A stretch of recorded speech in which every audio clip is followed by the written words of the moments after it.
Ted Cruz just endorsed Trump.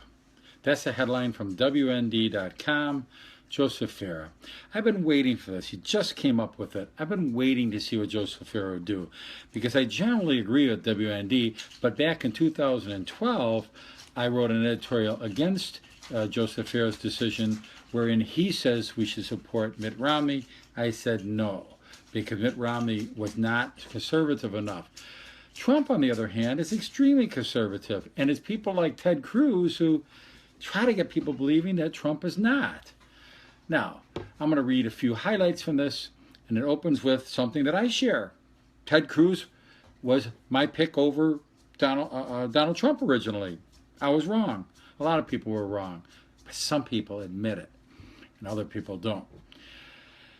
Joseph Farah wrote in WND.com, Ted Cruz was my first pick for president in 2016.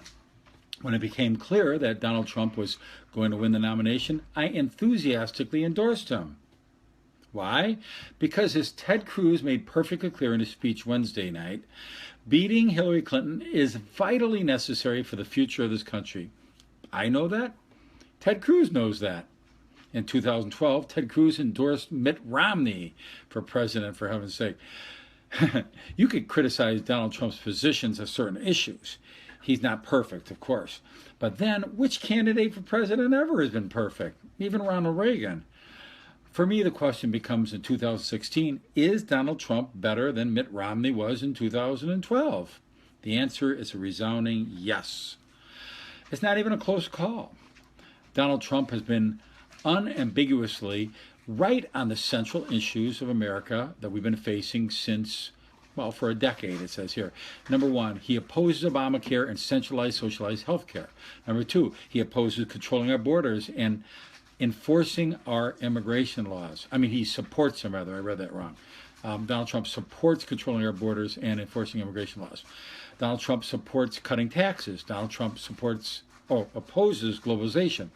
Donald Trump supports bringing back jobs to America. Trump supports the Second Amendment. Trump defies political correctness. And Trump defies the Republican establishment. That may be better than all the above. I could go on, but the point is that Trump is much, much better than Romney. This is Joseph Farah writing, I'm reading. The Romney was 4 years ago. Ted Cruz had no trouble endorsing Romney then, and that was a bigger, tougher pill to swallow for me and many other Republicans, and so was John McCain in 2008. So, what is Ted Cruz's excuse for playing games in 2016? Did he get his feelings hurt during the campaign? Was this an emotional thing? Was he not able to walk back some of his tough and personal attacks on Trump? That's what politics is about. You do it, you fight the fight, and you be a good sport, not a whiner baby. We're not a country of whiner babies. Why start now, Ted? Believe me, I'm human too. I understand hurt feelings. I've been vilified too by people who share 90% of my positions but disagree with me on some issues. I've been called names, some of them even worse than Lion Ted, which was never fair. But that's the nature of political campaigning. If you can't stand the heat, Ted, get out of the kitchen, as Harry Truman would say. Now, it goes on and on. You could read the whole article at WND.com, but it ends at the very bottom. Let me just read the closing sentence. There just aren't enough Republicans to carry the day. They need to go after independent voters and Democrat voters, something Trump has shown he could do. Again, I like Cruz, but this convention ploy was a terrible miscalculation and a very bad idea. Thus ends the editorial by Joseph Farah, a man I've got high regard for, who founded and is still the publisher of WND.com.